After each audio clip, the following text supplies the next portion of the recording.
Hello, ladies and gentlemen. It is once again that time of the week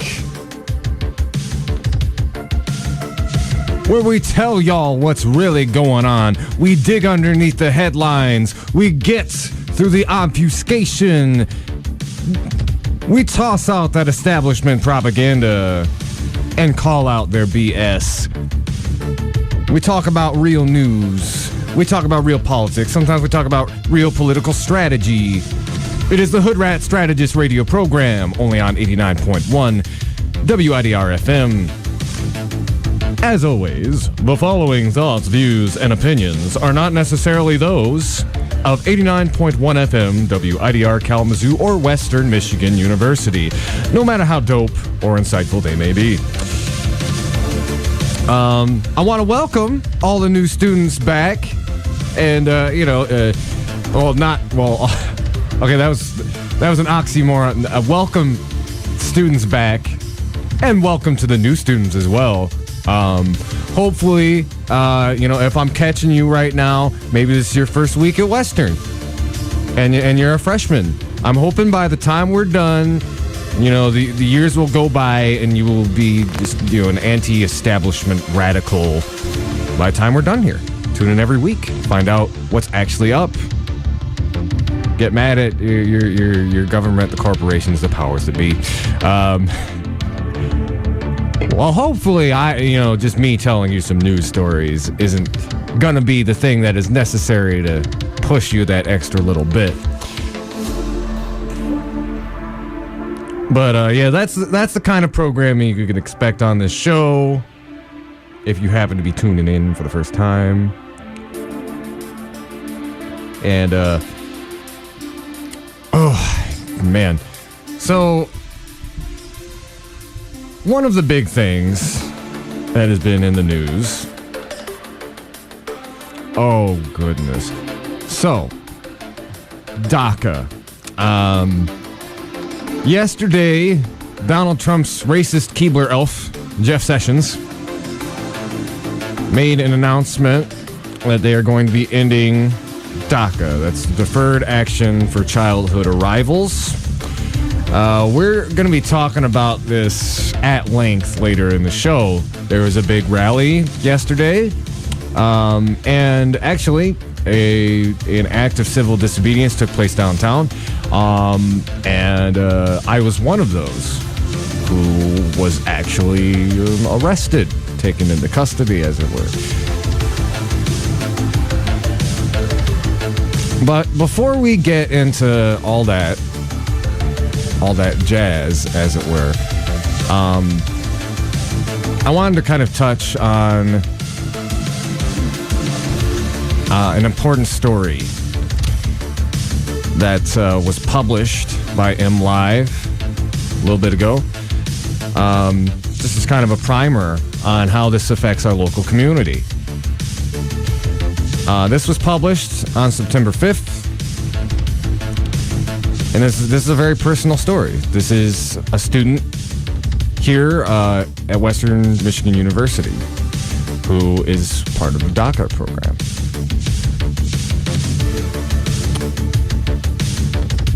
And he's currently in danger. I'm going to read a little bit from the article. This was written by Kate Carlson. With his first day of college classes tomorrow, Kevin Vasquez is also worried he could soon lose his ability to legally work, drive, and continue as a contributing resident of the United States. Vasquez is one of nearly 800,000 DACA recipients who can legally work, have a driver's license, and study in the United States because of the program. And, basic summation, deferred action on childhood arrivals. That means people who came here as children, who may have immigrated in with their parents less than legally, can apply for this program. And they can work, they can go to school, they can get an ID, they can get a driver's license, etc. Applications for the DACA program are no longer being accepted, and permits will no longer be renewed once they expire. For Vasquez, that means he has until the end of next summer. It's adding more pressure to all the pressure I'm under already, the 27-year-old said. I'm still preparing to go to university. I'm trying to stay positive. When he was 8 years old... Oh, excuse me. Vasquez was brought to live in the United States from his home in Guadalajara, Mexico. From 2009 to 2013, he lived without documentation under the constant threat of deportation. Vasquez called that period the most difficult in his life. But Vasquez says a piece of paper changed the trajectory of his life, opening opportunities that did not always seem as possible. Becoming a DACA recipient, he says, allowed him to work legally, obtain a driver's license, and pursue his education.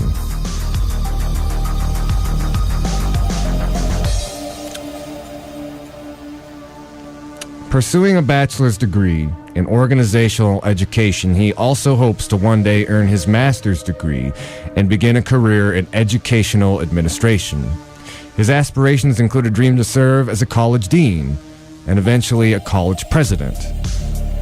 If people are willing to put in the effort for a better tomorrow, there is no reason that they should be denied the resources they need, Vasquez said. In light of the federal government's announcement to end DACA, Vasquez is still focusing on establishing his career while he can. He said he will also continue to support other DACA youths and educate and inform the community about the positive impact immigrants have on the country. We are not criminals, Vasquez said. We never had the opportunity to apply for citizenship. If we could have, we would have. Oh, and by the way, like little sidebar. So, I don't know how many of y'all got like those hyper conservative Trump uncles in your family. I've got a few. My dad voted for the guy, but it was one of those we have to stop Hillary votes. Never particularly liked Donald Trump, but just in his calculus, it was somehow like lesser of two evils. But I see some tweets. People fundamentally misunderstand. This applies to the undocumented population at large, but particularly like these dreamers, the DACA folks. They have been given this opportunity to have this sort of access that documented citizens have. These people are doctors. They're students, like this Vasquez fellow here. They're teachers. This idea that they're just leeching off the system. Well, one, they are an integral part of that system. We were talking about how a lot of these DACA recipients are medical doctors. And we have a shortage of medical doctors in this country right now. And, there's also a fundamental misunderstanding about how the system works in relation to undocumented immigrants. They put more money into the economy and through taxes than they take out. Because legally, they cannot access those services that people accuse them of leeching off of. And with the DACA recipients, it's not about leeching for services. It's about having the opportunity to do things like go to school and to drive a car legally. And there's 800,000 people right now who don't know. They have no idea what is going to happen to the future. These are people who are in our communities, who are integral parts of our communities. And their lives are suddenly in disarray because, again, that racist Keebler elf. And, what's very interesting, too, about this is how Donald Trump, who is not necessarily, a model of moral decision-making himself, is very hands-off with this decision. He I will just let Jeff Sessions tell everyone that we're doing this horrible, horrible thing. So he keeps a little bit of distance between himself and what's going on. Like let me tell you a little bit of the craven strategy going on behind the scenes around this. DACA is Trump's bargaining chip that he's been using to get his stupid wall put through.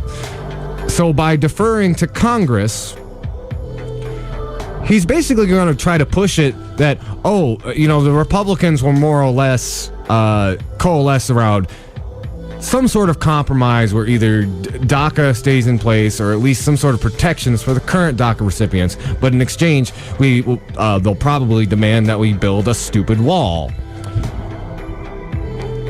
And and by the way, we criticize the Democrats quite a lot on the show too. But I will say, for their part, it puts them in that's a pretty terrible moral decision. It's like, well, we can either build a horrible xenophobic wall, or really their backs are against the wall, or we can let Trump and the Republicans ruin 800,000 people's lives.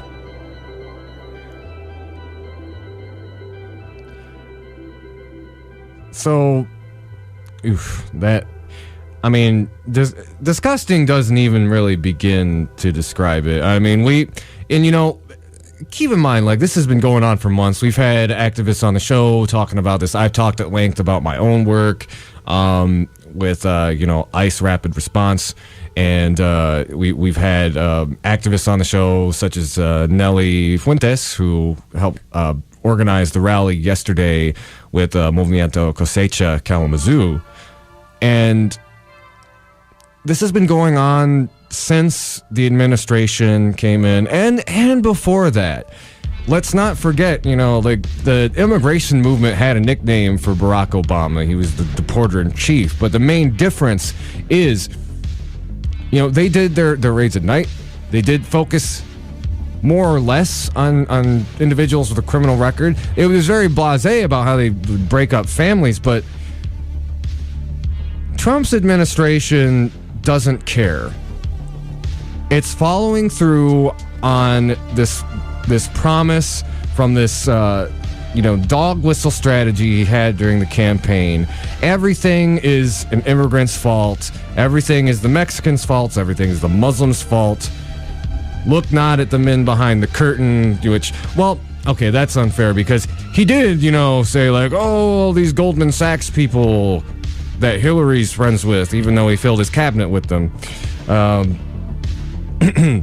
So he's following through on it he's tweaking that policy, that deporter-in-chief policy, to be more aggressive and overt and mean-spirited.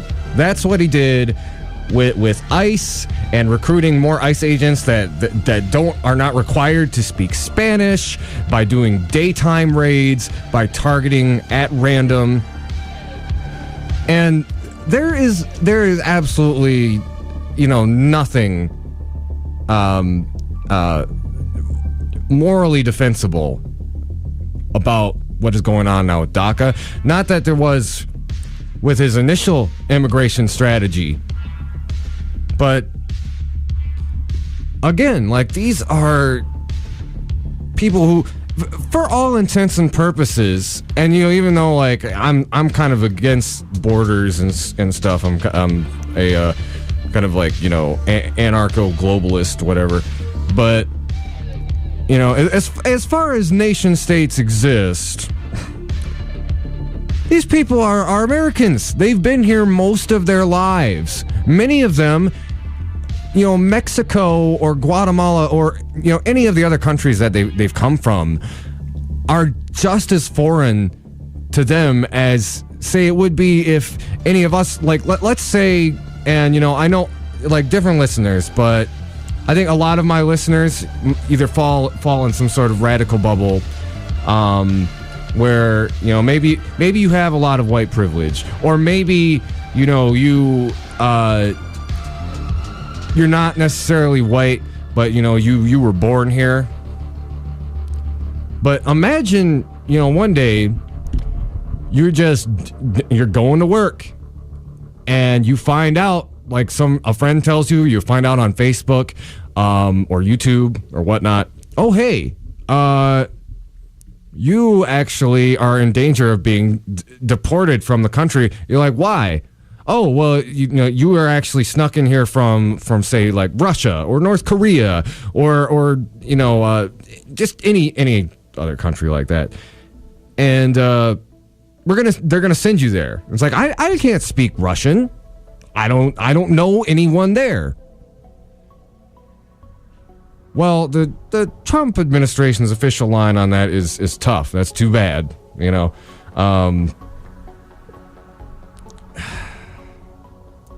So let me finish reading from the article. I went off on a tangent. As you can tell, I'm very passionate and somewhat upset about this. So,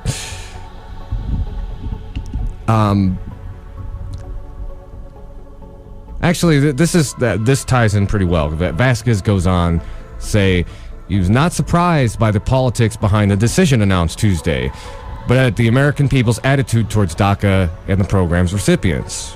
I am disappointed, he said. I expected more out of the U.S., not the politicians or the system, but the people. There are a lot of people that think very negatively about us without even taking the time to get to know us. Overall, Vasquez is still determined to be a positive despite Tuesday's announcement. They are going to try to push me into a position where it is so bad I'm going to want to leave the country, he said. By no means am I discouraged to the point where I want to leave.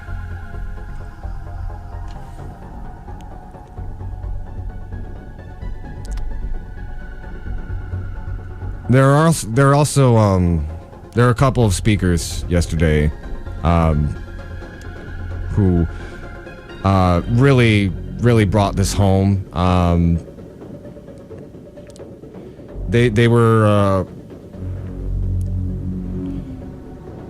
They talked about the experience of,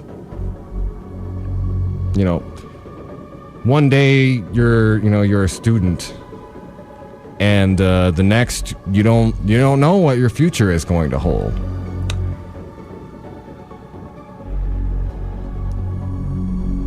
But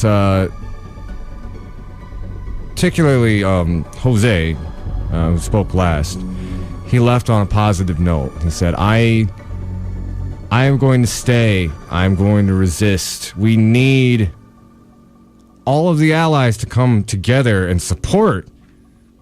But, we talked about, like, standing one's ground and embracing the fact that, this is as much a home for him as it is for anybody in this city. All right, I'm going to take a quick second. One of my co-hosts is at the door. We will be right back.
Hello, ladies and gentlemen. We're back. I'm joined now by Lawrence.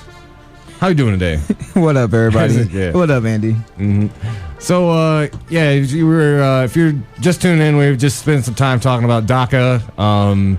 Trump's racist Keebler elf, Jeff Sessions. Racist Keebler elf. Yeah. Decided to screw up like the lives of about 800,000 people. I've been talking about this for about 20 minutes now. So I want to kick it off to you. Like, what's your take on this, my friend? There's been a couple different speculations of why Trump is doing this that I think it's interesting. One of the main things, and again, this is just speculation, but some of the political chess that's being moved around is that he's using them basically as hostages for the agenda that he's trying to push, that he wants bipartisanship on. He wants Democrats to support, like the tax bill that he has coming up, and also the wall that he has. Mm-hmm. Remember, the wall is supposed to be something that Mexico's paid for, but it is losing popularity, just like the Cheeto. The Cheeto print chief, you know what I'm saying? The Cheeto colored chief that we have. By the way, side note, you know a Democrat who's on board with Trump's tax bill? Heidi Heitkamp. Oh my God. Or is it like the North Dakota Republican? It's not just her. It's also Joe Manchin. Joe Manchin, who's also a Blue Dog Democrat, who will be losing his seat because a Justice Democrat is primarying him. What? And he will be losing his seat soon, so I'm happy about that. There is some good news which we will talk about after this, but like the political moving around is that one, it's like how you were talking about before.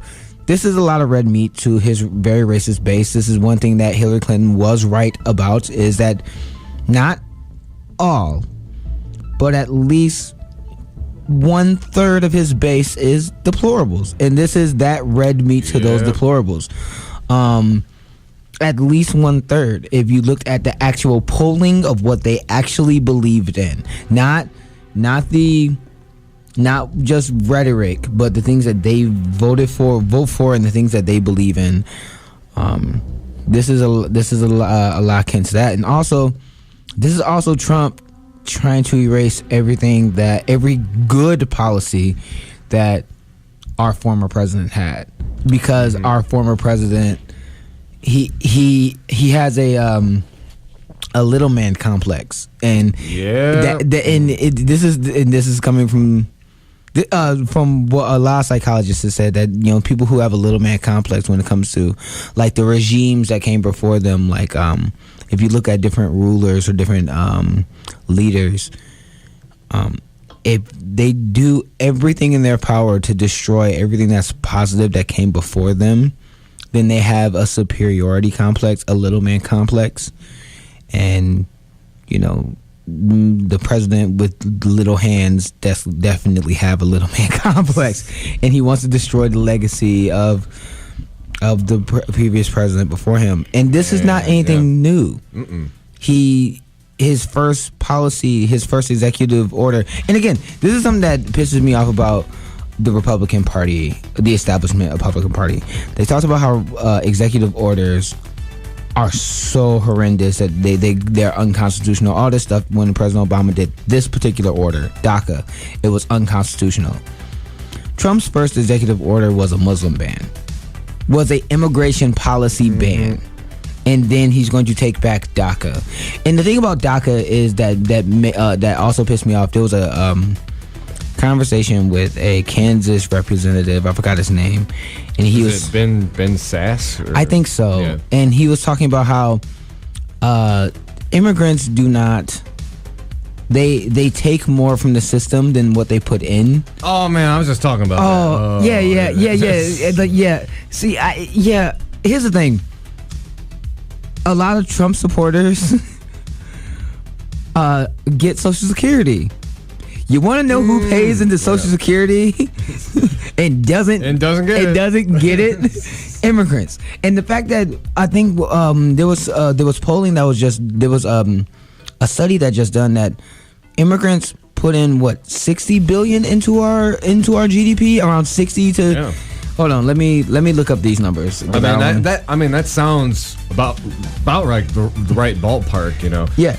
It's just that they put in a significant amount of money into our GDP. So in the billions, I think it's in the billions. I'm gonna get the exact number for you because I wrote it down. I'll kind of jump off that, you know.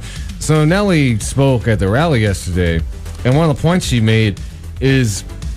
And, you know, we were actually discussing this, like, over the weekend when we were, like, planning the rally and stuff, was, you know, there's this argument you can make about how much, immigrants contribute to the economy. I mean, first of all, let's just focus on them as human beings. Like, let's just not be terrible people. But, you know, also, you know, if you're presenting it to some, like, cold, calculating, conservative type person, right, you could present the argument like, no. Like, look, it would be economically detrimental to end the DACA program and also crack down so much on undocumented workers. I mean, we've seen, you know, even here in Southwest Michigan, farmers are struggling to find labor because the Trump administration has scared them from, like, coming up here to seek work. You know? Like, what was it? There was a day in California. There was a day in California where immigrants did not work. There were, I think, it was May Day. Yeah, it was something like that, mm-hmm. And I think California lost about $100 billion in one day. It was something ridiculous. Like, I don't remember. I don't like. I'm looking up these numbers for you because I wrote them down. But the amount of money that undocumented workers or immigrants bring to this country is significant to our GDP. If you want to a conservative,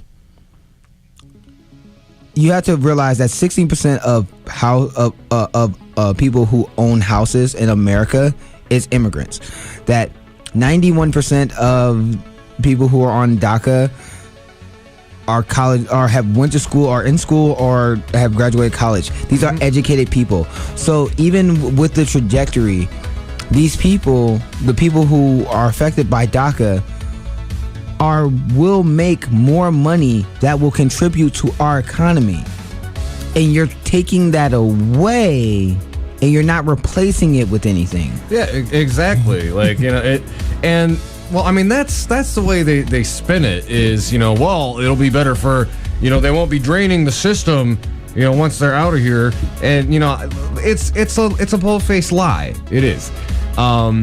And, you know, it's interesting to wonder, like, so the intersection of racism and these kind of, like, conservative anti-government economics, you know, it's rare to see. You know, it's hard to tell where Trump, because Trump's racist, but he's also got, like, the most bold privatization agenda in history. And, you know, like, dog whistle politics were developed, you know, they came out of the Goldwater campaign, the Southern Strategy, and before then, like racist rhetoric and dog whistle politics have been a part of the body politics of America since the very beginning. The riling up of people to blame the other, but not those who are actually in power. And to think about that from a Republican standpoint, or just a human being standpoint, you're gonna blame someone who does not have money or political power to change the system that makes our system a burden for everybody. You're gonna blame the person who has the most to lose, but the least power to actually change it. Yeah. Mm-hmm. And you know what's interesting about it is, like, you know, this is what separates Trump is, like, this is not only like a conservative or a Republican administration, it is a white supremacist administration, because it's not just about using dog whistle politics as its end goal to, you know, basically, you know, pick a scapegoat and say that's the enemy, that's where your problems are coming from, instead of all of us rich white people in suits. You know, the difference is, like, with DACA, for instance, like a Republican administration might try to figure out a way to, like, how can we privatize this? How can we make money off of this? And with Trump's administration, it goes even further to say, no, it's not even about making money. It's about, we don't care about these people, so we're going to use them as a political bargaining chip. Oh, not just that. I agree with majority of things that you just said. The other, to add to that, let's not forget, before he destroyed DACA, he pardoned Sheriff Joe Arpaio. Let's these sequence of events are not two separate things. You have Sheriff Joe Arpaio, who put black and brown people in what he called concentration camps. The FBI said that Sheriff Joe Arpaio did the worst crimes of racial profiling that they've ever seen in the United States. Like the level of corruption that shows. It's like, y'all know how racist the United States is. Right. No. That's bad. Like, he ranks at the top with slave owners. Like, you know what I'm saying? Like, you know what I'm saying? So to add to that point, you had that, and then you have this poor excuse of taking away the livelihood from American citizens, like from Americans, from people who are Americans. They do not know or remember the country that they came from. Most of these people came here when they were children. Majority of them are successful with their education. Majority of them own jobs. They are job creators. Yeah. You're sending job creators away from America. And isn't that a Republican thing, that we always have to protect job creators and small businesses? You're sending away small business owners and creators because they're not originally born in this country, but they came here when they was a child. They did not immigrate in correctly. They do not have the right paperwork. Yeah. So what bothers me the most is that, his wife didn't have the right paperwork either. But he's not kicking her out. Yeah, they pointed that out on Democracy Now! She actually she did some modeling work in the United States before she got a work permit. So right, yeah, like she did not immigrate to the country correctly either. I mean, he had, again, but it also goes to the Republican talking point that he had to get immigrants to do jobs that American women didn't want to do. Man, I gotta say, at least when the Democrats want to be hypocrites, they're at least kind of slick about it. I mean, they slipped with the 2016 election. There were some obvious points, but man, like Trump is just like, it's like, I'm gonna do this thing. Hey, you didn't do that thing. No, I didn't. On to the next broken promise. Okay, but to also, for those who are affected by this, and I have family members who will be affected by this, I'm hoping and I'm praying, and we need to fight. These are things that, when I hear things like what Dianne Feinstein said, that Trump can learn to be a good president. Dianne Feinstein, who's I think a senator in California, a Democratic senator in California, say crazy stuff like this. No. We have to fight back against this nonsense. To paraphrase Kevin Hart, he ain't gonna learn today. Right, he ain't gonna learn tomorrow. He ain't gonna learn today. No. The thing is that this is the other thing that, again, if you're a conservative, this is something that you should be happy for. Immigrants and people who were associated with DACA pay taxes. They pay more taxes than the majority of Fortune 500 companies. They pay higher taxes than they do. Yeah. Hold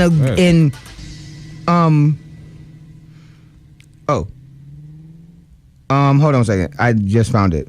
Oh, okay. Yeah. DACA's eligible population earns almost $1 earns almost $19.9 billion in total annual contributions, more than $1.4 billion to federal taxes.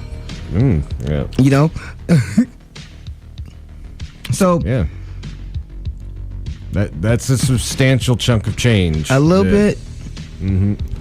All right. So in state and local taxes, it's $1.4 billion. So they have around, so the people who are on the eligible form of DACA has about $16.8 billion that they bring into our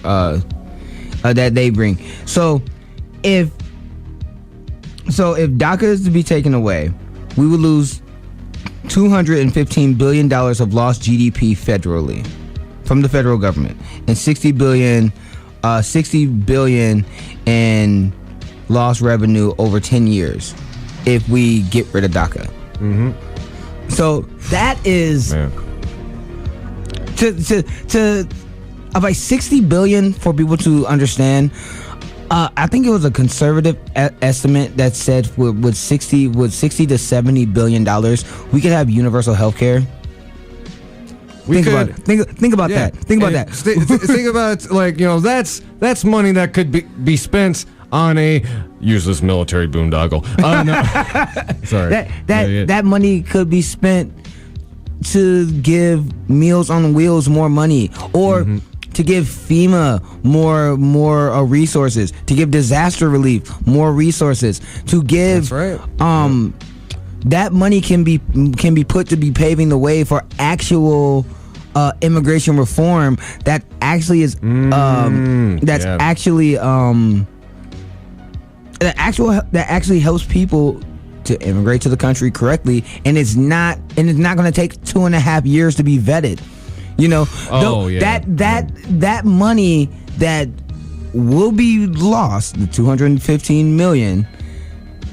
I mean, 215, is it million or billion? Hold on a second. I'll just interject there real quick. Billion. So, just kind of jumping off that point. A lot of people don't understand. It's like, well, why don't they just come here legally? Okay. That is not easy. It is a convoluted process where you need to either be, and I'm speaking quite literally here, you need to be rich, or, and there's a list of countries where you can only come in under certain conditions. So you have to have, you either you support a family that lives in the United States, or you have enough money to buy that golden visa from Trump's son. Yeah. Mexico is one of those countries. So in order to immigrating into the United States legally, for the average Mexican immigrant is impossible. I mean, they wouldn't be jumping fences and digging tunnels for no reason. You know, people don't think about that. Okay, so to understand that back in 2000, that wealth inequality in the world is the highest that it's ever been in decades, and that I think it was back in 2014 or 15 that the richest 64 people in the world had more wealth and influence than half the planet. And you believe that people who are leaving Haiti or Guatemala, or people who are integrating from war-torn countries, have money to come in legally. The idea, that's like telling someone who was poisoned by the water in their land to up and leave when they make less than $30,000 a year. Yeah, I mean, these are people who will literally die of thirst in the desert trying to get in the United States, or cook in the back of a U-Haul. Right. That terrible tragedy in Texas a few weeks ago. These are not people who are either able to come in legally, and also this whole thing about the people who come in that way, by and large, they're looking for work. They're not looking to join a gang or they're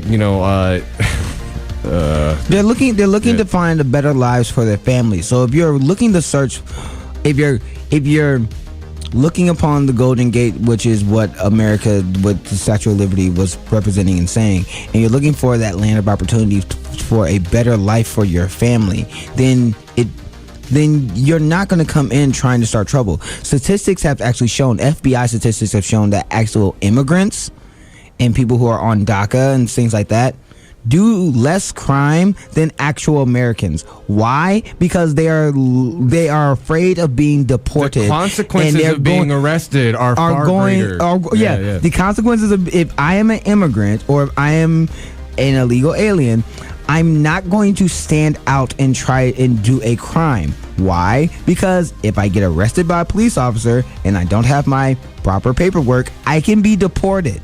Yeah. And it's actually the FBI actually did a study of it in 2014 to 15. It was one of those two, and they showed that immigrants and immigrants to our country do less crime than actual Americans. I mean, it makes sense. It makes sense because you're not trying to leave. You're not trying to go back home. Mm-hmm. And also, think about this: for every Republican who has a smartphone, who has an iPhone, Steve Jobs' dad was an immigrant. Mm-hmm. Yep. So was Trump's was it grandparents, right? So was all of Trump's wives. Yeah. All right, we're gonna have to take a break. Well, I did want to add just real quick. So we're getting a phone call. Phone call. Hold on, just one sec. You gotta hit hold on it. Yeah. You gotta hit the hold button. Yeah. Well, all right. All right. Give me just a sec. If you could call back in just a moment, when I get done talking. Just pick it up and hang it up. Yeah. Just pick it up and hang up and call back. All right. You can call right back in just a sec. Just one quick thing about what you said, and don't take this the wrong way. Just make sure. I think said aliens. I know it's like a slip. Yeah. No, it's like that's. Like it's a Freudian slip. Sorry. It's all right. Just like it's that's one. I mean, like imagine. Oh God. Like okay. So if you watch a video of Chris Kobach talking about like people voted illegally garbage. Like he says aliens so many times that he belongs on like one of those like History Channel shows. Yeah. Imagine him with the hair. It's like what rigged the aliens, yeah. They really created the pyramids. Yeah. Like they want to take away anything that black people do. That's a great accomplishment. They want to contribute to aliens. Like, are you serious? Yeah.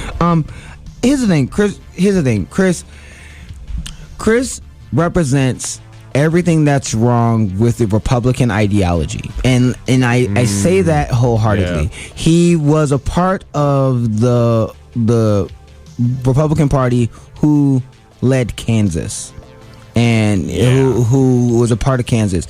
Kansas is 49th in job creation. Kansas is one of the biggest biggest states that is on welfare. Kansas is everything that the Republicans hate, but they've done every policy that the Republicans want. Mm-hmm. And they are when it comes to childhood, teen pregnancy, and all these other factors that are negatives on society, and all the things that Republicans say that they want to do to help society, like trickle down economics. They've done that, and they've ran Kansas into the ground, and he represents that. Here's the thing: what he also does not understand is that money that goes to those programs like Social Security and all those other things are paid for by the taxes of immigrants, and it's going to hurt his state a lot. And also, and what you see and what you saw, like there was many protests. There are many protests that have been happening because of DACA. The fight back is real, and that is something to be hopeful for. And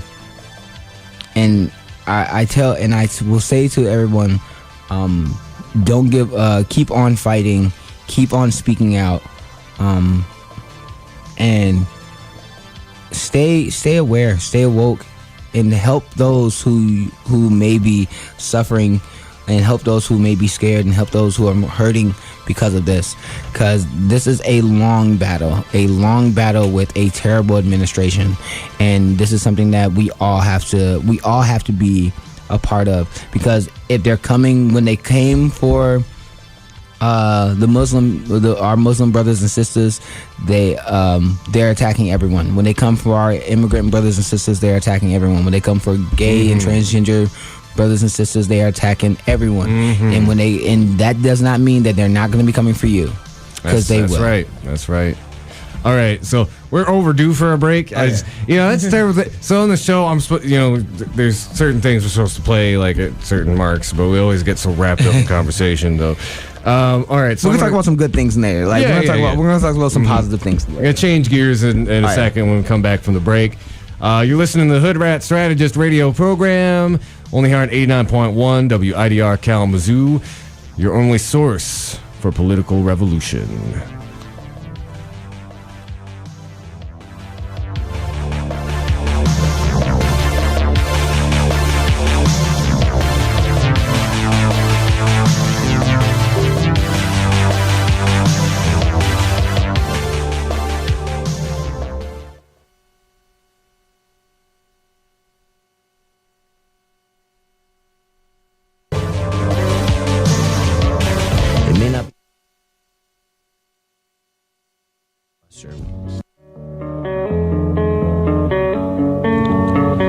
It may not be apparent, but hunger is a rather prominent issue amongst the student body of West Germany. The Invisible Need Project is a multifaceted initiative that's aimed to help struggling students. Every 2 weeks, generous people donate their food to the pantry located in the Fawn Student Service buildings or other drop-off locations. All you need to do is grab a reusable bag and grab whatever food you need to help sustain yourself.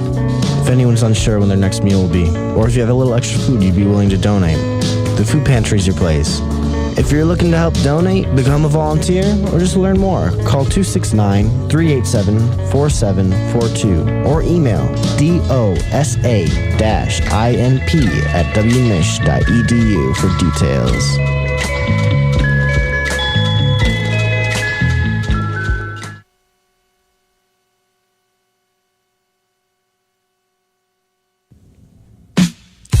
School is back, and so is the wider poster sale. On the week of September 2nd to the 8th, from 9 to 7, you can find us on the grassy knoll in front of the Bernhardt Center. You want to get down? Get down on it.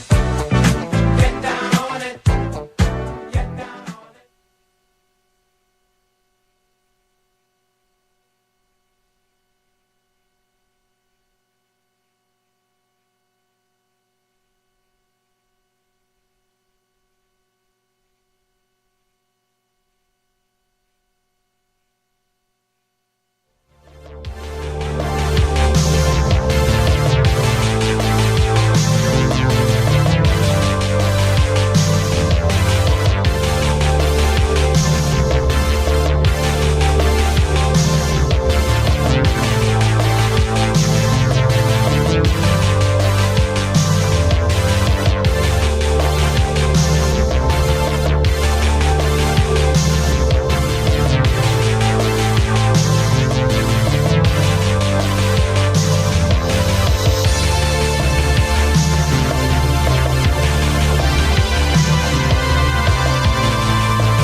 Hello, ladies and gentlemen. We are back. This is the Hoodrat Strategist radio program, only on 89.1 WIDR Kalamazoo. I'm going to hand it over to Lawrence for a little bit. Not a little bit, just a minute or two. I gotta go take a drumpf. Too much information. All right. But well, I wanted to talk about some stories. I mean, I know a lot of times on the show we talk about a lot of deep stuff, but there are some good stories out in the news media, like Kamala Harris. We talked about her last week, and we we went in.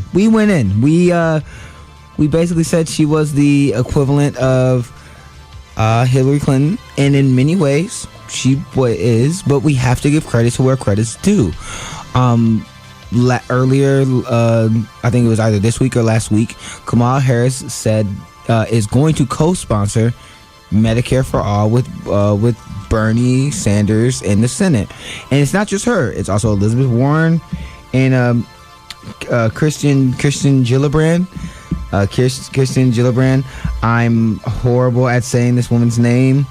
I know her record, and she is also a very neoliberal corporatist, and that is not a good thing. But they are right on some issues, and this just happens to be one of those issues. And I was pleasantly surprised. It made me say, look at God, won't he do it? Now, here's the thing. Do I have rose-colored glasses when it put on rose-colored glasses and things that she's viable to run for 2020? No, not at all. But as progressives, we cannot fire back at neoliberals or corporatists.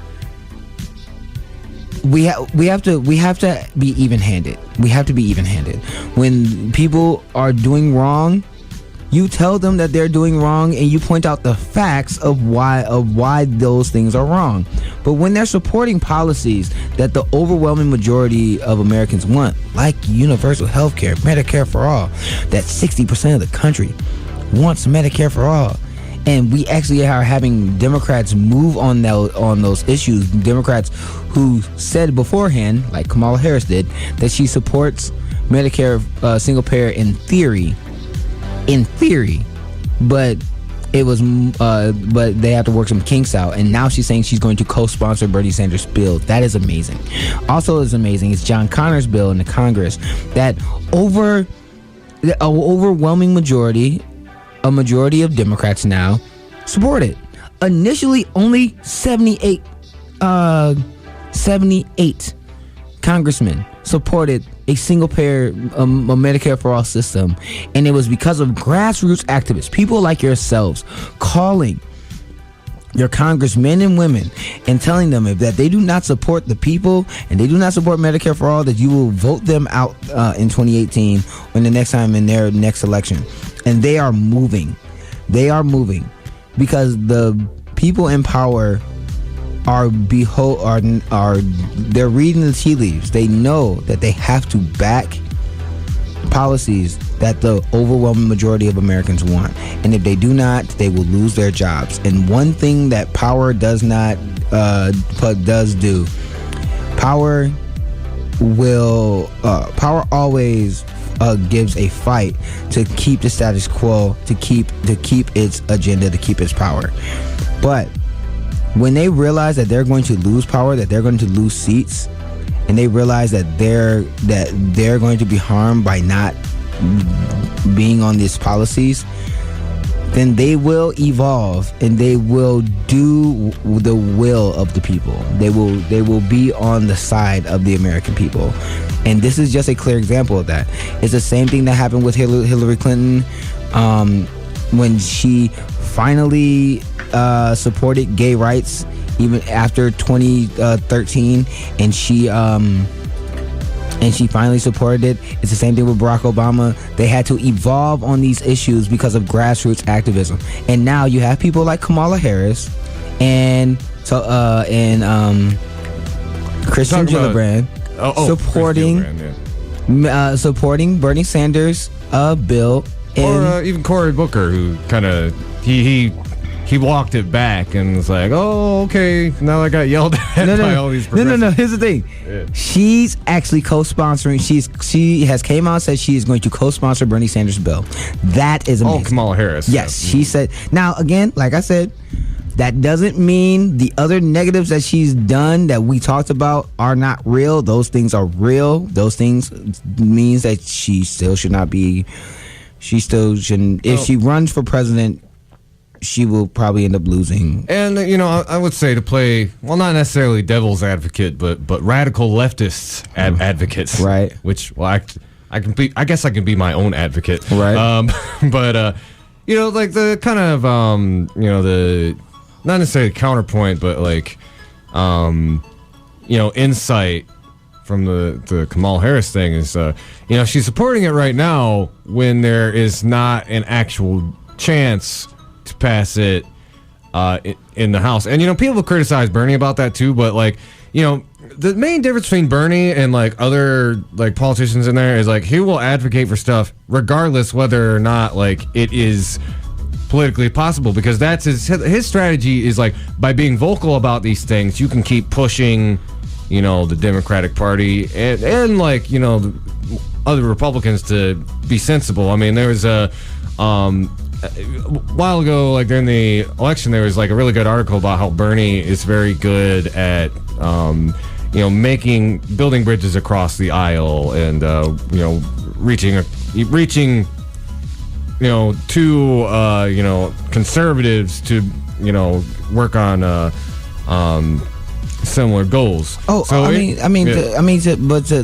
but also the same thing is you're also holding people accountable. Yeah. Now because you're saying you're going to support it now. Okay. So when it's actually possible to do it, you better not back down. Yeah. We got you on the record, and that's the thing that Bernie has been a advocate for when he was in the Senate, is making people accountable, actually accountable. And I'd say like what's even better now, because like the kind of finish it. Like the critique is that like but what is she actually going to do when she's there and she could do it? And we saw it play out in California with Democrats. They had the power to do it, and then their I believe it was their governor who shot it down. It was a neoliberal. I forgot the neoliberal's name. Yeah. He wanted to put it in committee so they don't have to talk about it for a year. Yeah. I forgot the dude's name. Yeah. But the governor and the Senate and the Congress got a lot of money from the from the insurance companies, and healthcare companies, and the financial companies to not do single payer in California. So yeah, California was like a hair away from single payer. And, I mean, it's not like they don't. It's not like they don't control how that state runs, and they can't fix the problem so they can do it.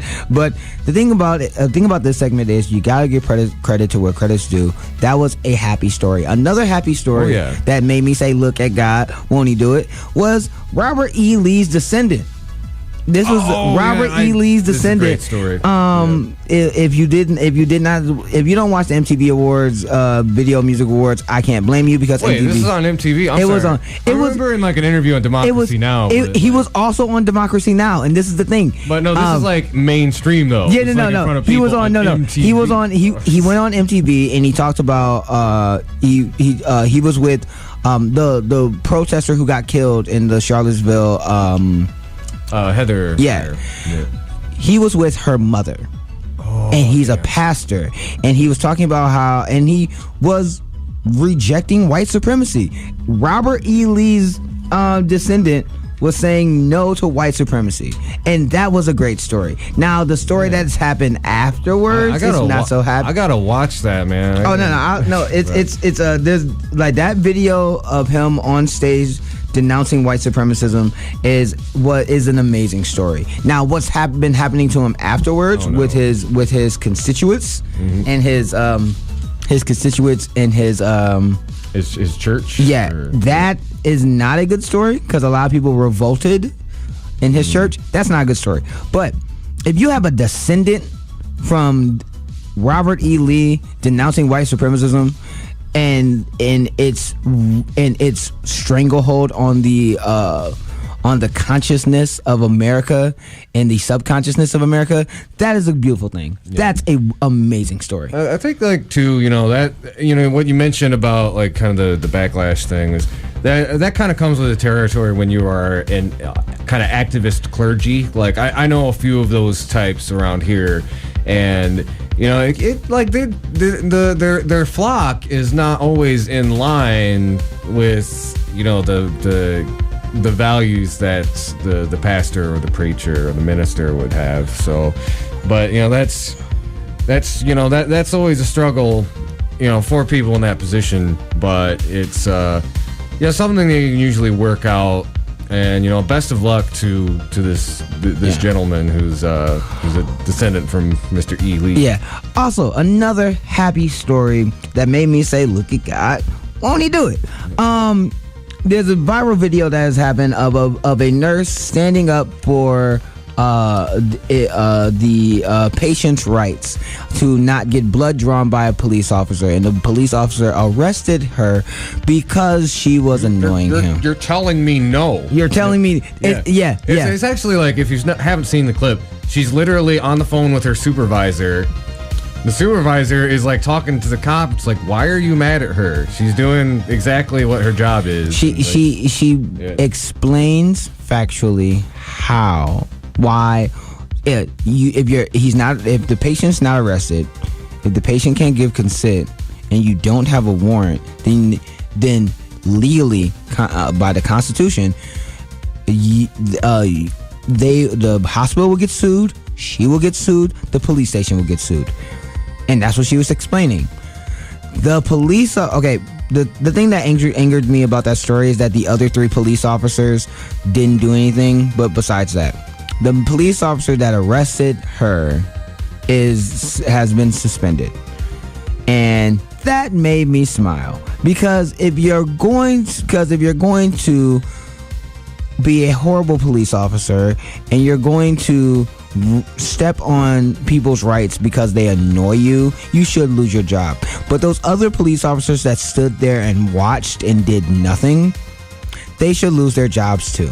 It's hilarious to me when I have these conversations with my conservative friends and they're saying, you can't blame all police officers. There are bad apples. When there's an E. coli outbreak of lettuce, you don't say not all the lettuce is bad. No, you throw all the lettuce away. Yeah. You throw all of the lettuce away. So if you have a police officer who has stepped on the civil rights and the law of a law-abiding citizen because that police officer got annoyed and those other police officers don't do anything about it, they just stand around and back that police officer, then it sounds like all of you need to go. Because you're not protecting and serving your community, you're protecting and serving your badge and your other people in the blue. It sounds like you are acting like the gang members that you want to fight. And let's like, people don't talk a lot. There's kind of a flip side to the whole police brutality issue in this country, and it's police negligence. I mean, Charlottesville, that's a perfect example of that. God. Where we talked a couple weeks ago on the show about like one of these white supremacists literally let's start shooting at protesters. Okay. And the cops are just on the side going like, "Yep, where do you want to get lunch, Bill?" Okay, for those who did not see that story, at that particular rally, there was a white supremacist and a black man who were basically in the midst of throwing blows with each other. The white supremacist had a flag, a Confederate flag, and was swinging it at the black person. The black person had a lighter and was smoking, and he started shooting flames out of it. Yeah. They were fighting with each other. A random white supremacist pulled out a handgun and fired a shot at the black person, who was about 10 feet away from the other white supremacists trying to hit him with a staff. And the police officer stood there after the shot was fired and did not arrest the man until a week later. The man was arrested. So that's the good part of the story. And thankfully, he got arrested. But Jesus Christ, a week later, and the fact that it was a week later and he got charged with not attempted murder, not firing a firearm in a crowd of people. He was firing a firearm 1,000 yards near a school. I didn't know that. That's what his charge that's what his charge was. Oh man. That's the downer side of the story. And, you know, people ask why we need Antifa. No, here's the thing. Here's the thing. I absolutely understand if people get upset about Antifa, and their riots and stuff. I get it. I understand it. I see it. You know what I'm saying? Noam Chomsky talked about that. Yeah. But at the same time, like that's it. Antifa never shot at somebody. Yeah. Antifa never killed anyone. Well, I think like I bring up Charlottesville is like that's a perfect because I don't support them 100% of the time. Right. I don't like it when they go after like just Trump supporters and Republicans. Right. That's a gray area to me. I think like that's going to That emboldens them. That gets them to radicalize because like but in a case like Charlottesville, they're like a self-defense group, and this is kind of funny story. So when I was in the back of the cop car yesterday, why were you in the back of the car? Wait, you didn't hear about this? No, I did not hear about this. Wait, what happened? M Live, look it up.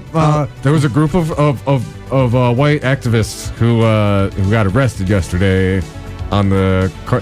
Did you hear about how the corner of West Michigan and Westnedge got shut down? Yeah, I heard that got shut down. I do not know why it got shut down. Well, I am 1/8. No, I'm not gonna say 1/8 of the answer because really, like the whole crowd really took the street. But I am 1/8 of the people who were arrested for staying in the road. So you were being inconvenient. Yes, we were doing a road. What do you call it? A roadblock. I don't know what it's specifically called. The tactic. A roadblock protest. Yeah, roadblock. Protest. Here's the thing, and we've had this conversation before. Protests are not supposed to be convenient. If you like the protest that you see, then it's not a protest. It's a parade. But here's the thing, and this is another thing. Like protesters get arrested. I'm sorry that you got arrested. I'm sorry. I'm sorry that I wasn't there. But civil disobedience. Yeah, civil disobedience happens. Martin Luther King had a great quote about. He talked about civil disobedience. He also talked about riots. He said riots are the voices of those who are not heard, of the invisible people. And this is when Antifa. This is where Martin Luther King would side with Antifa, because Antifa has done those tactics before. But here's the thing, and this is the thing that I to get back on topic. Well, let me just cap off like that. It's just a quick little kind of joke story. So while we're riding down to the police station, the cop he was like, "Oh, why are you guys down there?" I tell him about DACA and stuff, and like it's mostly awkward and quiet because you're not gonna get really chitty chatty with the cops, right? And at one point he asks us like, "So, what do you guys think about them Antifa? They're pretty out there, huh?" I said I replied, of course, by saying no gods, no masters, but not really. No. You should like, violence begets violence. No, you should have been like, they're anti-fascists who don't believe in fascism. Well, I did. I actually did say to the officer, like, I think a good example of where it's good for them to come in is Charlottesville. So and for those who do not know what he's referencing, Antifa stood around the church where a lot of the anti-protesters were going, the white supremacists and neo-Nazis were going, where Dr. Cornel West and other clergymen and 30 other clergy men, women, and other denominations of religion were having a sermon on a Saturday. They were having a sermon. They were having church. And they would have been beaten and pummeled like DeAndre Harris. They would have been assaulted if it wasn't for Antifa. So again, it's a catch-22. If you're doing offensive violence, I do not support you in any way, shape, or form. I do not believe in offensive violence. Now, defensive. Now, if you're trying to defend yourself, I completely understand because that's a part of the law. Yeah, that's the big distinction. Yeah. All right, why don't we take how much longer do we have you? I actually have to leave. All right. Anything else you want to talk about before you take off? will leave it for next week. There is a couple stories that I want to laugh about. That I want to talk about the fact that Hillary Clinton is still trying to win. She's still trying to. She's still trying to. Also stole Vermin Supreme's platform. Oh man, yeah. Free pony for every American. Hillary Clinton's trying to. She's still trying to be in the body politics of America, and she's still trying to run. Republicans in Michigan are still trying to get Kid Rock to run against Debbie Stabenow. Hurricane Irma. Really, real quick. Could be the strongest hurricane. The Atlantic has ever reported that Hurricane Irma will be the strongest hurricane that they've ever reported. And it's coming to Florida. And this is within, is it less than a week after Harvey? Not even the fact that it's less than a week. There's a tropical storm right behind Irma. That's Hurricane Jose. I mean, it's Tropical Storm Jose that is going to be hitting. That's going to be hitting the other islands down there. There's a sequel called The Inconvenient Sequel that was made by Al Gore, and he made The Inconvenient Truth. Mm-hmm. And he made both of those movies before Hurricane Katrina and Hurricane Harvey. No, Irma. And the things that he talks about in those movies are exactly the things you see when you see the devastation in Houston. And I'm still praying for my family and my friends in Houston. Would still send money to Houston. Yeah. But if you're in Florida, and the price gouging that's already going on in Florida when it comes to the plane tickets and what they're doing to get ready for the storm for the strongest hurricane that they've had on record. Please, Lord Jesus, that is something that we ought to talk about next time. Because I have to dip out. But that is what climate change looks like. When you and the fact that. Forget naming hurricanes. It's just in next year, it's just there's a hurricane coming. We call that a Tuesday. Right. No, it's not that. Yeah. You have ExxonMobil and the other chemical companies that were a part of Houston that knew that what they were doing was affecting the change of the climate, was affecting climate change.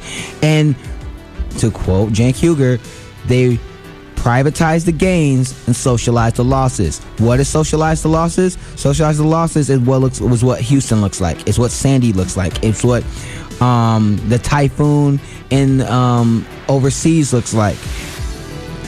The destruction of our planet because of these more powerful storms, and they're not paying a dime to the people that they're hurting, but they're sucking the resources out of our world for their own profits. That is the problem, and a dime should not be going to those companies when these storms hit. But I got to dip out. All right. Thanks a lot for coming in, Lawrence. Sorry that I was late. I'm sorry I was late. Oh, traffic is ugly right now. Oh, was there somebody blocking the road? No. I was like, maybe I inspired some people. I don't know. But yeah, we'll talk more about that later. I got all right. So, just to cap off real quick on the hurricane stuff, there's a more recent documentary that really touches on how these events just keep repeating more and more often. Talks a lot about Hurricane Sandy. If y'all have never seen him, filmmaker Josh Fox. It's how to. Oh man, it's a really long and kind of awkward. All the things.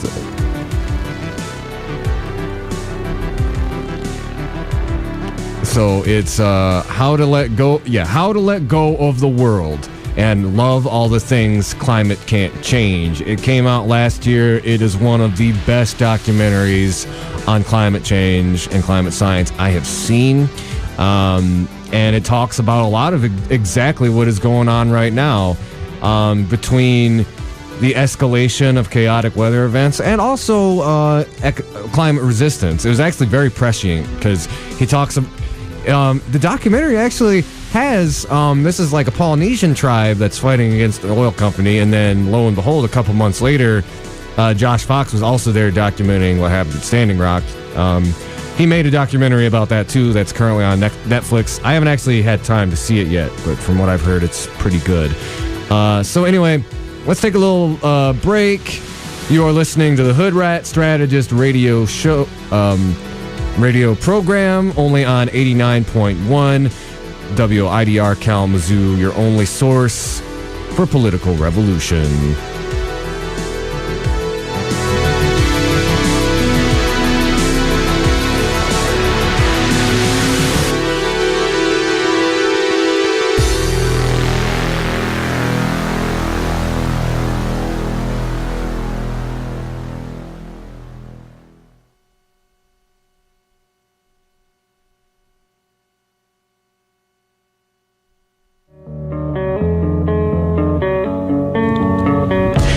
Be apparent, but hunger is a rather prominent issue amongst the student body of West Germany.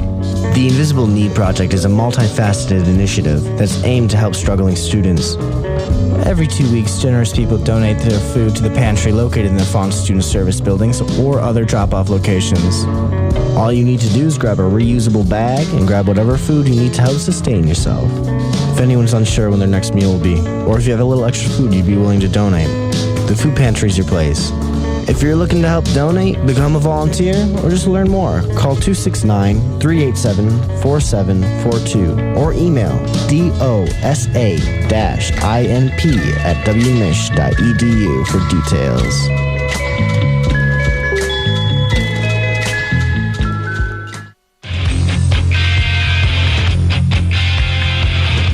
Hey, stop! This is Odorous Urungus of War, and you're listening to WIDR Kalamazoo!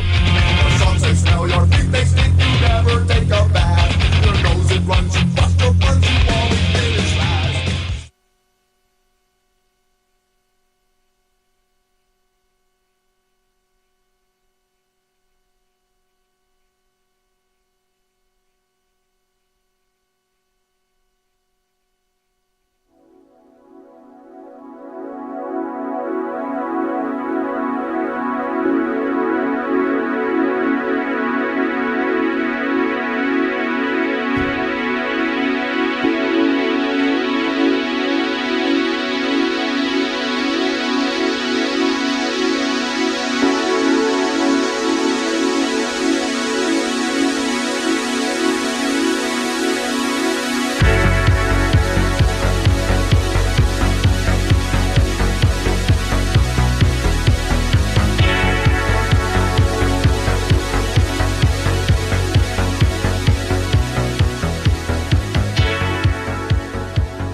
Hello, ladies and gentlemen. We are back.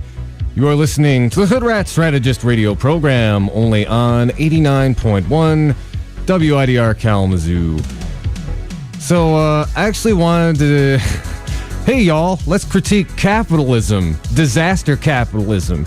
We were talking a little bit about this on the show last week. A couple things to talk about with that. And if you haven't read Naomi Klein's book, The Shock Doctrine, it really goes into detail about this, what we're seeing right now. I talked about it at further greater length last week. It's a good article about it. But here's a couple of instances where we see shock capitalism, how it actually plays out in real time. I wanted to read this article about, Lawrence referenced it, but the airfare gouging that's going on with Hurricane Irma. This is from a CNBC article by Kelly B. Grant. It's published about an hour ago. Travelers hoping to get on a flight out of Florida ahead of Hurricane Irma may find they're facing sky-high prices. Consumers took to social media this week to complain about price gouging out of Florida ahead of a Category 5 storm, showing screenshots of examples such as a $1,738 United flight between Miami and Indianapolis and a $2,370 American flight between Miami and Los Angeles. The latest forecasts project that a potentially catastrophic storm could make landfall in South Florida this weekend. Airfare experts say the price changes aren't an attempt by the airlines to capitalize on desperate travelers, but rather an unfortunate combination of regular airline practices that penalize last-minute bookings. Okay, so here's the problem right there. That that's just the way capitalism actually normally works. It's supply and demand. Yeah. So in we saw this play out during Harvey too. How different is this between like, we're gonna sell this 12-pack of bottled water for $30 or $40 or $50. And it's really gross too. Like I don't really participate in this group very much. It's mostly just a lot of really bad memes, but there's like ANCAPs versus ANCOMs, and it's supposed to be like a debate group, but it's mostly just a lot of garbage. But there's this like an anarcho-communist versus anarcho-capitalist. I myself am an anarcho-transhumanist, so I sometimes describe myself as an anarcho-socialist, but that's just because I think that's the best system to have before we all, evolve in the singularity. That I don't talk about that much on the show. That's like the Marty McFly of political philosophies, and he's like playing at the Enchantment Under the Sea dance, and he starts doing like the heavy metal riff, and everybody just looks confused. They're like, "What was that?" He was doing Johnny Be Good, and then he started doing this crazy hair metal stuff. And Marty McFly, he says, "Maybe you guys weren't ready for that yet, but your kids are gonna love it." Anarcho-transhumanism, everyone. And drop that on your in your eardrum. We don't quite have the technology for it yet, but okay, I'm sorry. I really veered off into left field there. Maybe it's the energy drink. Anyway, so the meme, it was basically saying like, it's like everybody should. It was like this angry communist who was like, it's a disaster, everyone should have free water, and like the capitalist is like, that it's just supply and demand. By increasing the price, we make sure that the people who need the water get it. Like, what is wrong with that philosophy? It says like people who have more money are innately more deserving of water. It's a basic thing that people need to survive. It's tied into a value system that says the more money I have, the more worth I have as an individual. And particularly in this case, that's the way they normally function. Even without going as radical as I am, critiquing capitalism, shouldn't there still be, some sort of provision in there that if there is a hurricane heading to these people away, that maybe the airline, lowers the prices or devotes more resources, more planes to getting people out of there? But no, it's when your system is built on profit, and it's not even so much that there's like these cartoon villains sitting in a boardroom who are like, oh, screw them. If they want to get out of the hurricane, they'll have to pay big prices. No, it's that the system itself is built in such a way that it is amoral. It doesn't care about disaster relief or making sure people are not in harm's way. It's based on a financial model whose only goal is to make as much profit as possible. And if that means screwing people over or making it so it's prohibitively expensive for them to get out of the path of a Category 5 hurricane, then so be it. I mean, that's the defense that this corporation is coughing up. Is like, well, what can you do? That's just how the system works. What kind of defense is that? You are the corporation. You have the power to work around this. You're acting like you're a victim of this system. That's just how our pricing system works. But you can't, put that on pause or do some sort of emergency relief effort.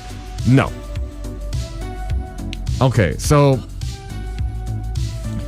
let's continue. Airfare experts say the price changes aren't an attempt by... Okay, I already read that. I don't think they're gouging, said George Hobica, publisher of travel site airfarewatchdog.com, especially in this day and age where social media can be so cruel. Oh, poor American Airlines are being so mean to them for being a heartless corporation that's tied to a amoral, inhuman financial system. Especially in this day and age where social media could be so cruel, an airline wasn't going to take a chance on that. Airlines often set up fare structures so that pricing jumps 21, 14, and 3 days out from departure to capitalize on last-minute business travelers, said Alex Chang, a data scientist for fare tracking site Hopper. Okay, so again, like,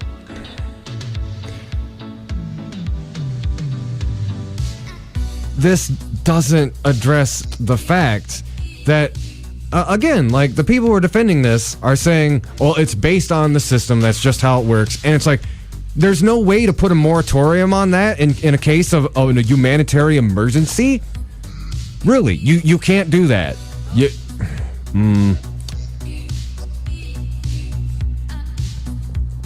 And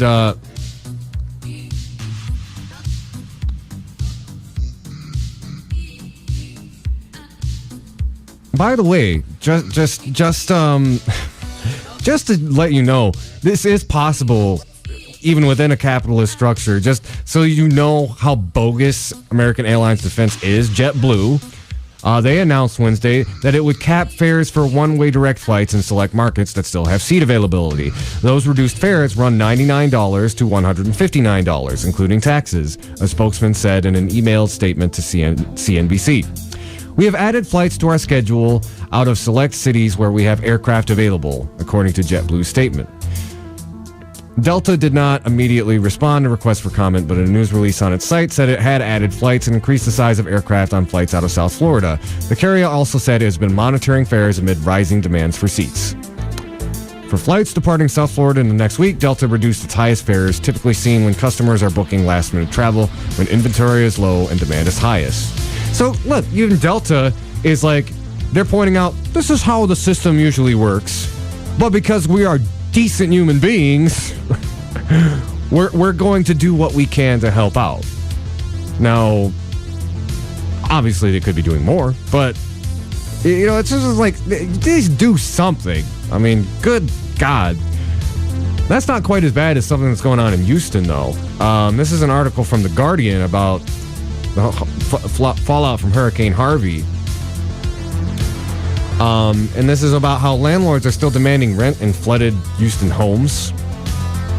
We don't have anything. This is the headline. Landlords demand rent on flooded Houston homes. Oliver Mann wrote this on September 4th.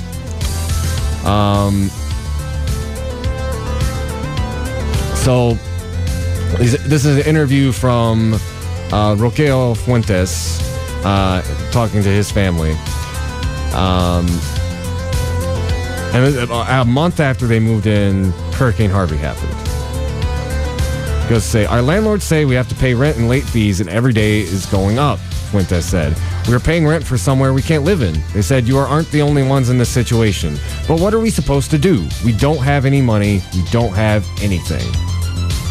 An acute housing crisis is starting to grip thousands of other families in southeast Texas as the floodwaters ebb away, with a death toll put at 60 on Monday. More than 180,000 houses in the Houston area have been badly damaged, with only a fraction of occupants owning any flood insurance. And under Texas law, rent must still be paid on damaged dwellings unless they are deemed completely uninhabitable. A spokesman for the city of Houston's housing department said city officials are aware these problems exist, but said that state law deals with the situation. So the city was still assessing the total number of people in need of housing assistance. Under the Texas Property Code, if a rental premises is totally unusable due to an external disaster, then either the landlord or tenant can terminate the lease through written notice. But if a property is partially unusable because of a disaster, a tenant may only get a fraction in rent determined by a county or district court. There are a lot of property owners who aren't conscious of what has gone on. They are being rude and kicking people out, said Isela Bezada, an unemployed woman who lived with 10 family members in a Houston house until her landlord took her to court to evict her after the hurricane hit. Bezada, like Fuentes, has had almost every area of her life touched by the flood. Her relatives who work in home renovations have little opportunity to bring in money until the full gutting of sodden houses. And she worries about other family members stranded in Port Arthur by flooded highway. There are people who have been hit really badly by these floods, Bezada said. We are all human beings and we all deserve help.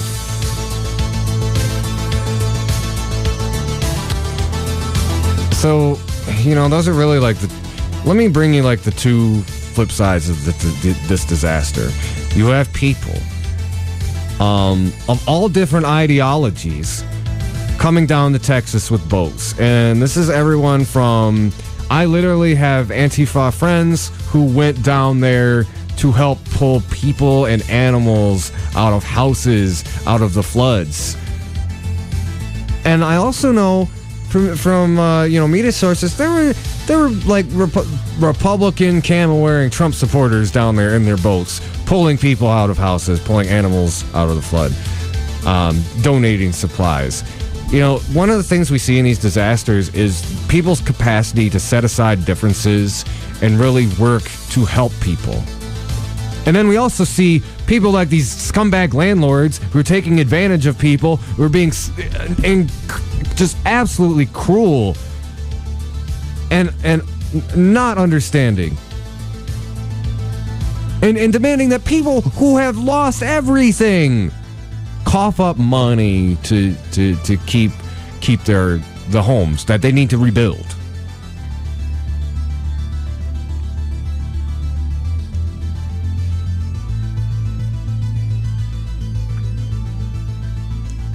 So, it's kind of hackneyed and cliched to say, money corrupts. Well, I mean, cross-reference, the stories here, like, between this story about these landlords in Houston who are telling these disaster victims, I don't care. Time is money. Everybody has these problems. Oh, but what about the landlord? Yeah.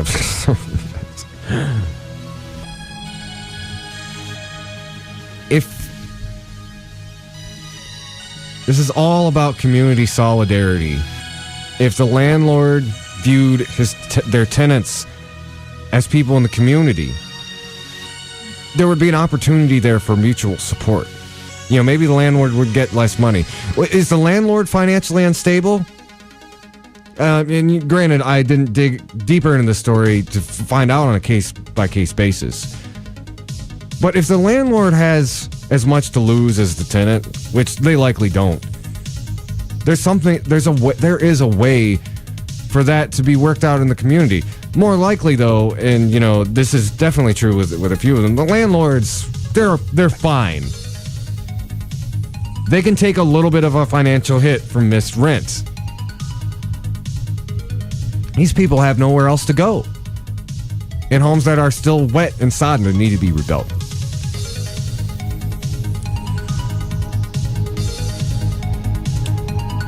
And again, it's because this landlord deferred beyond their own moral compass, kind of like American Airlines, and said, this is the system, it's how it works. I'm sorry, it's unfair. Well, that's just how it is. That's late-stage capitalism, everyone. So, we're going to take a little break. This is the Hoodrat Strategist radio program, only on 89.1 WIDR Kalamazoo, your only source for political revolution.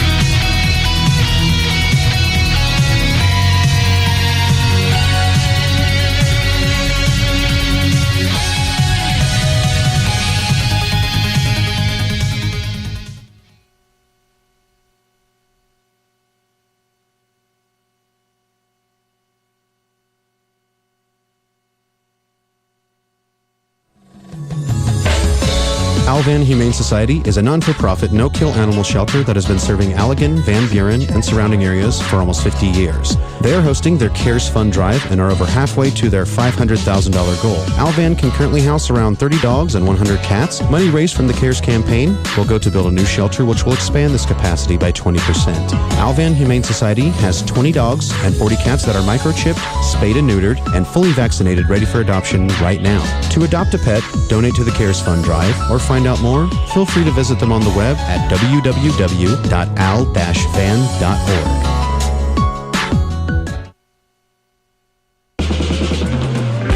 Wider FM is proud to announce its partnership with the 2017 Audio Tree Music Festival.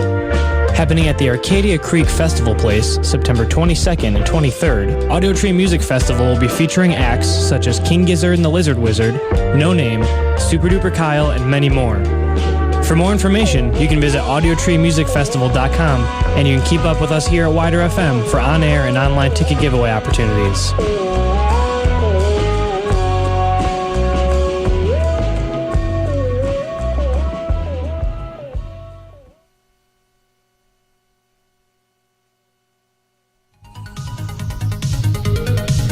Brief musical interlude, ladies and gentlemen, and then I'll hop right back. And we're going to return to the DACA story, particularly the rally and the fairly unprecedented civil disobedience that happened in Kalamazoo yesterday that I was actually a part of. So get that perspective. Just a moment. We will be back with more Hoodrat Strategist radio program.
Hello, ladies and gentlemen. We are back. You're listening to the Hoodrat Strategist radio program, only on 89.1 WIDR Kalamazoo. So, yesterday at the DACA rally in Kalamazoo, something very unusual happened. A group of 8 demonstrators formed a human chain across the intersection of Westnedge and West Michigan Avenue, right there by the Shell. It's one of the busiest intersections in the city. And they stood there and refused to move until they were arrested. It was act of civil disobedience, preceded by, there was the march at Bronson Park, and then they marched up to this intersection, and with, clear, organized direction, the people went into the streets. And they held that intersection for about 40 minutes. Traffic was backed up. According to a reporter from Fox 17, the traffic, particularly at West Michigan, was backed up all the way to Stadium Drive.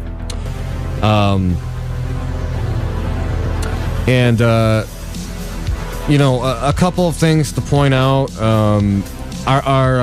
Our other co-host, Luke, he couldn't be here today, but he was at the demonstration yesterday. He pointed out, he made a really good observation on Facebook, and I really appreciate it because this is something that we had discussed in the organizing of it. Is using traffic blocking as a strategy. This is something BLM has done over the years, and the idea is you're creating a disruption. Now, a lot of people don't necessarily agree with the tactic, and some people who even agree with the message still were a little irritated. I heard a dear friend of mine talked to a woman who was in her car. The woman came out of her car and said, "I support your message. I support DACA."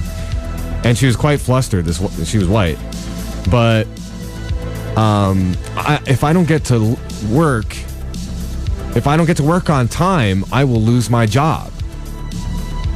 Now, that's something very distressing to hear. And, not to sound callous, but there's 800,000 people who are about to lose their jobs. And that's the purpose of a disruptive action like that. This isn't the kind of thing where everybody's going to, give you a gold star and be like, oh, what you did was wonderful. No, there's a lot of people who are probably irritated by it. Probably a lot of people who, maybe, support DACA in principle. But it needed to really be brought home to the folks of Kalamazoo. And, I'm saying this as one of the folks involved in this action, that signs, hats, it's just not enough. And to stand there in the streets and block it off like that gives people just a little taste of what it's like for these people who are suddenly having their lives horribly disrupted.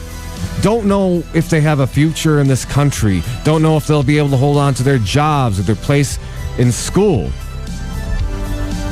And, our community, what we're seeing, since this administration started, and what gives me hope every day, even on the darkest days, even when I hear that, Trump's pulling out of the Paris Accord, or that,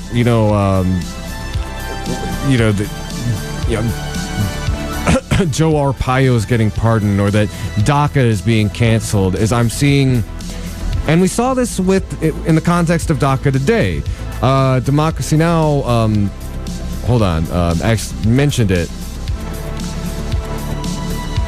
that there are cities that are standing up against it. I believe it was either New York City or New York State that is actually going to pursue a lawsuit against the Trump administration for ending DACA. And what you're starting to see is solidarity from individual cities against the Trump administration and its agenda. And furthermore, the policies that he represents. There is a weird sense of victory in how Trump has made things so transparently bad that people and cities are rising up. And the climate agreement is a good example of how it can push people and individuals and local governments to go even further than what the previous paradigm was. People redoubled their efforts. Not only are we going to do the Paris Climate Agreement, we're going to go even further. We saw many cities across the country go to do that. I've sometimes joked that, we're all going to find out. This is actually something I've been wanting to write. Like, Trump's going to have this memoir, and it's going to be just like this extremely well-written, like 19th century level text, and it's just like, for the people did not know it was my plan all along to inspire them through my terrible deeds and demeanor to be the best possible version of themselves. But that's what we really see happening, and that's what we saw here in my city, in Kalamazoo. I didn't think this city, as somebody, I've been involved in a lot of demonstrations before. I was Standing Rock. I got arrested a whole bunch of times last year in D.C., in Philadelphia, and various other cities. But bringing it to a city like Kalamazoo that does not see this stuff very often, I was immensely proud that not only did our activist community stand behind us, but that we have the bravery and courage and conviction in this town to have people who are willing to put themselves out there on the line. Because, it went as well as it could have possibly gone. People got angry, but there was no agitators. There wasn't any violence. There weren't any, road rage motorists trying to go after us. An emergency vehicle came through, and everybody was so organized. We just cleared the way and reformed just like that. This community, I feel, is ready to step up. Kalamazoo really, especially its activist base, it showed where it's willing to go for DACA recipients. And to all the other folks who got arrested with me, we didn't know exactly what would happen. It's just very untested. All of us, some of us had experience doing this like outside in other places, but never here, never at home. And that was probably the most surreal aspect of it for me. Is like, I've been walked out of the Capitol Dome in Washington. I've been shot at with tear gas. I've been roughly handled by the Philly police and thrown in a paddy wagon. But to be on that corner and see, I'm doing this in my town. I'm doing this in my home. There's a Stadium Drive bus ahead of me with all the traffic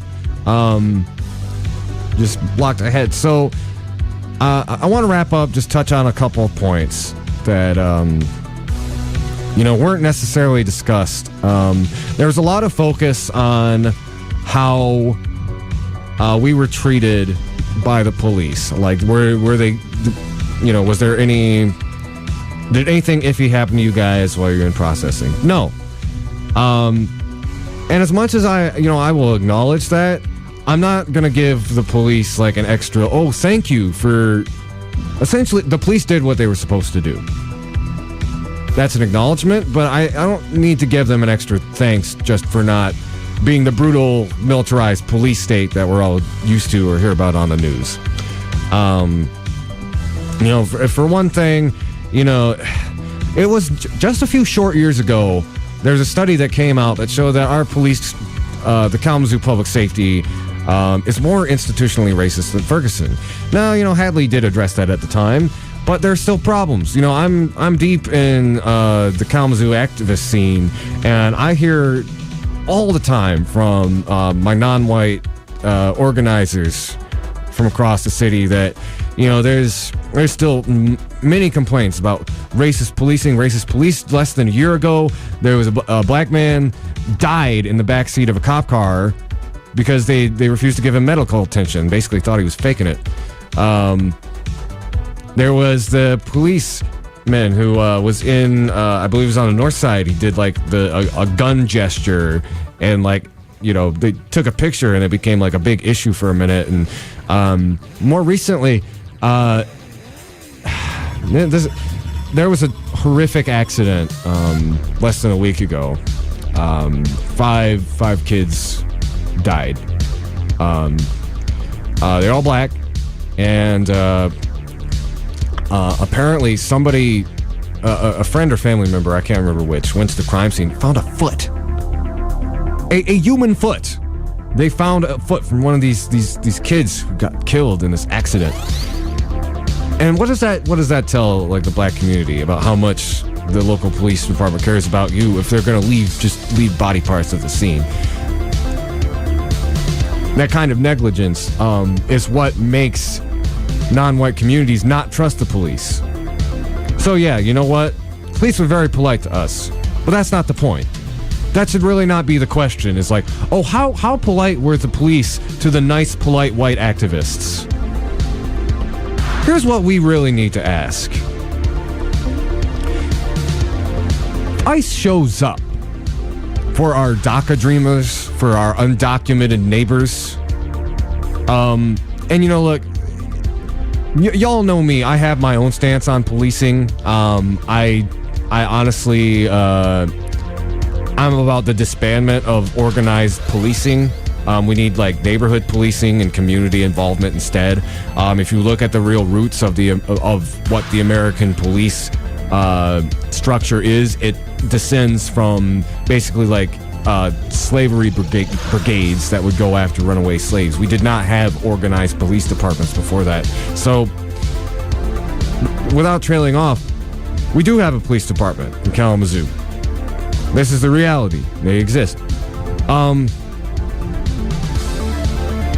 If this administration comes in to take our people, to take our neighbors, our doctors, our students, our bartenders, our lovers,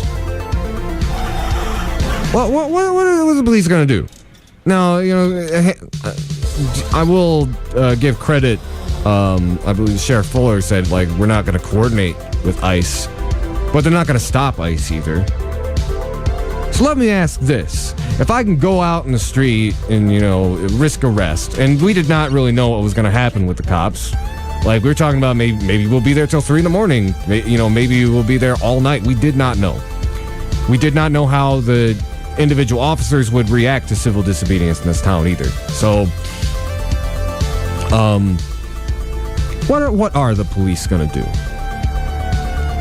Are they just going to stand back and let it happen? Or are they going to exercise maybe some disobedience themselves?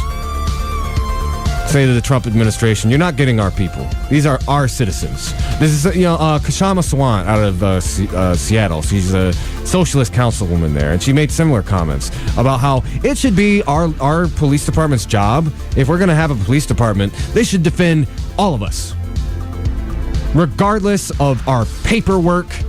Because you know what? The undocumented people who live here, I don't care if they're Americans or not, but they are citizens of my city. And they deserve to be protected just as much as anybody else who lives in this community. Also want to say, let's talk a little bit about the city government, too. Cities have really been taking on some extra weight and have really been leading the charge, not only against the Trump administrations, but the neoliberal,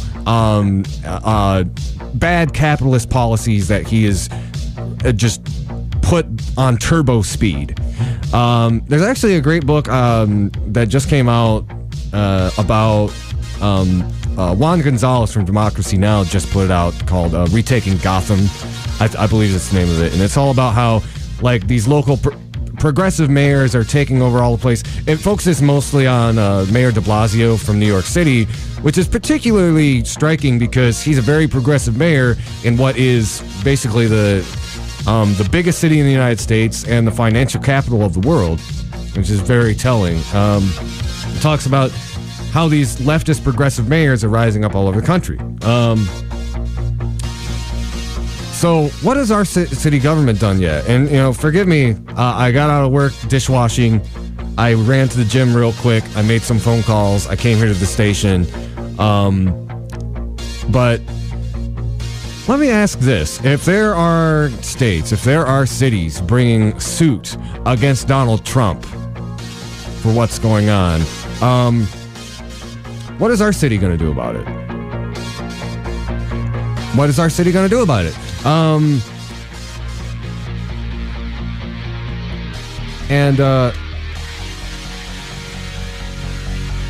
Statements are not enough.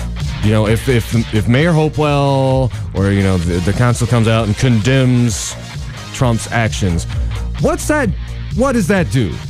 How was that more effective than a pink hat and a sign? You know what I'm going to say? City attorney, go bring a lawsuit against the Trump administration. I really wish you would do that. I really wish something like that would happen. Because this is a liberal activist city. This is supposed to be an activist friendly city. This is supposed to be a city that stands up for liberal or progressive values, whatever you want to call it. I don't know if I'd say progressive because our main funding model is now basically gonna be like Lewis Powell's dream come true, but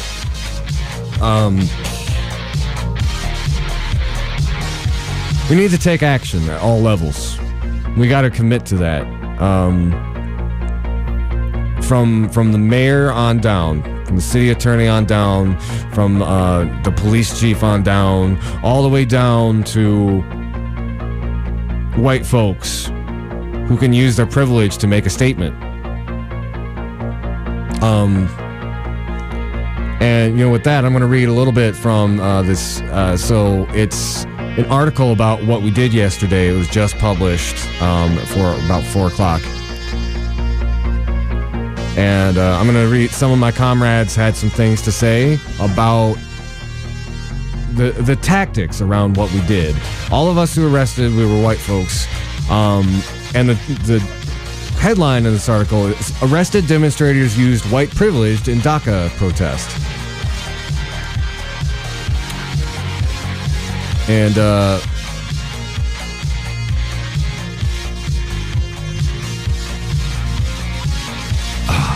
excuse me.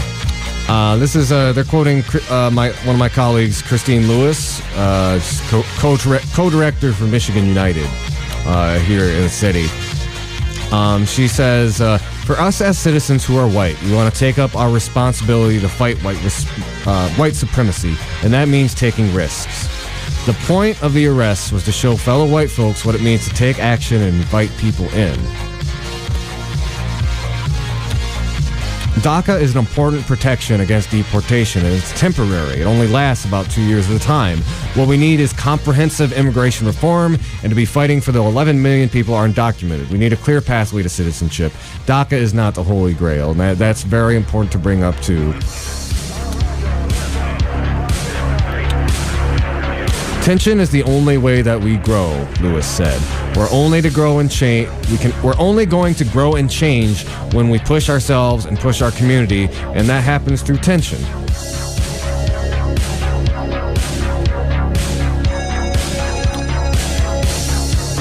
And I also wanted to touch on some things that our colleague Paul Hagg had to say.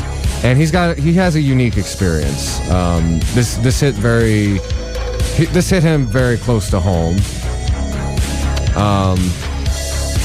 So he's a U.S. Marine Corps veteran, and his wife is Mexican, a lovely woman, great family, daughter, bilingual student at El Sol Elementary.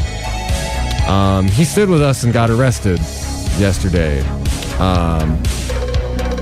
And he said, in my experience, I see good, hard-working folks trying to strive towards the American dream, Hogg said. Depending on their immigration status, they have a restricted voice in liberties in terms of standing up for themselves without putting themselves at great risk. I want to take advantage of my white privilege to do the right thing. And I just want to leave by saying, especially all the white folks out there listening to this broadcast, take a good look in the mirror. What are you willing to sacrifice for this? Is it your money? Is it your time? Is it your safety? Is it your life? Because it might come down to that. It might. And I hear y'all all the time talking about how, like, oh, if I were in Nazi Germany or the civil rights movement, I would have done this or this or this. Well, you know what? This is that time. What you gonna do? What you would have done then, that's what you're doing now. What you're doing now is what you would have done then. And I hope it's more than just making signs and sharing memes and wearing a pink hat. Because by the time, we are going to need a lot more to get the world that we need. All right. Well, it's about 7 o'clock, everyone. We're going to wrap up the evening show. Again, just one thank you to everyone who was involved in the demonstration yesterday. You did such amazing work. People blocking traffic. People got arrested. All y'all have a very deep place in my heart. I love all of y'all. And I love this city. I did want to give a quick shout out to an event happening this weekend. 12 p.m. out in Paw Paw, there's going to be a rally. So the Paw Paw still, their mascot is and trigger warning, I'm going to use a racial slur, Redskins. And there's gonna be some folks out there protesting that. It's at 12 p.m. And this will be taking place at the Wine and Harvest Festival on September 9th. That's this Saturday at noon. So if you want to stand in solidarity with our Native brothers and sisters, that'll be happening this weekend out in Paw Paw.